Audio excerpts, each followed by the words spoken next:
السلام عليكم ورحمة الله وبركاته. الحمد لله والصلاة والسلام على رسول الله بعد. أعوذ بالله من الشيطان الرجيم. بسم الله الرحمن الرحيم.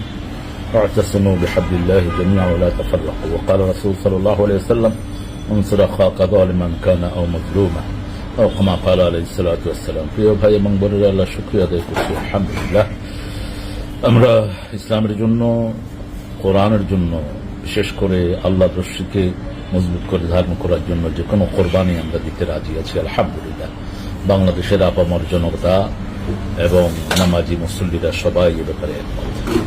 বেশ কয়েকদিন আগে সিরাতুন নবীর একটা প্রোগ্রামে আমি ইমামদের ব্যাপারে কিছু কথা বলেছিলাম। তো সেখানে আমার মূল কথাটা ছিল, ওই ফ্যাসিস্টের সময় যে ইমামরা বিশেষ করে আমাদের হক্কানি আলেমদেরকে ধরার ব্যাপারে, বিভিন্ন রকমের কষ্ট দেওয়ার ব্যাপারে সহযোগিতা করেছে, তাদেরকে এখন বের করতে হবে। তো এখানে দর্শে নিজামির কথা এসেছে, আমার ভাইয়েরা হয়তো মনে দুঃখ পেয়েছেন, আমি ক্ষমা সুন্দর দৃষ্টি আকর্ষণ করছি।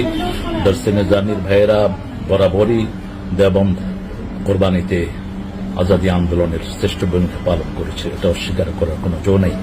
এবং আমাদের বাংলাদেশের সকল আন্দোলনেও এদের কোরবানি ছিল, আলহামদুলিল্লাহ, হেফাজতে ইসলাম সহ। সেই জন্য আমরা একই গ্রন্থে গঠিত, আমরা একই সূত্রে গঠিত। আমাদের মধ্যে যেন কোনো কিছুতেই বাক বিতণ্ডতা হয়ে আমরা যেন দূরে সরে না যাই, কারণ রাসূল ঐক্যের ভিত্তি যে তিনটা দিয়েছেন সেটা আমাদের মধ্যে আছে। রাসূল সাল্লাল্লাহু আলাইহি ওয়াসাল্লাম বলেছেন, তোমার ভাই জালেম হোক মজলুম হোক, তাকে সাহায্য করো। সাহাবায়ে কেরাম জিজ্ঞেস করলেন, মজলুমকে সাহায্য করবো, ফমা বালু জালিম, জালেমের ব্যাপারে কি? বলছে, জালেম যেন জুলুমের হাত অগ্রসর করতে না পারে, জুলুমের হাত ভেঙে দাও। তো আমরা যেন এই ব্যাপারে অগ্রসর হই। আমরা প্রত্যেক ওলামা হযরত, বিশেষ করে আমাদের দেশে দর্শে নিজামি, আলিয়া, যত মসলকের যত ভাইয়েরা আছেন, আমরা যেন সবাই আল্লাহর কোরআনকে সামনে রেখে, রাসূল সাল্লাল্লাহু আলাইহি ওয়াসাল্লামের সুন্নাহকে সামনে রেখে আমরা অগ্রসর হতে পারি। আল্লাহ সেই তৌফিক আমাদেরকে দান করুক।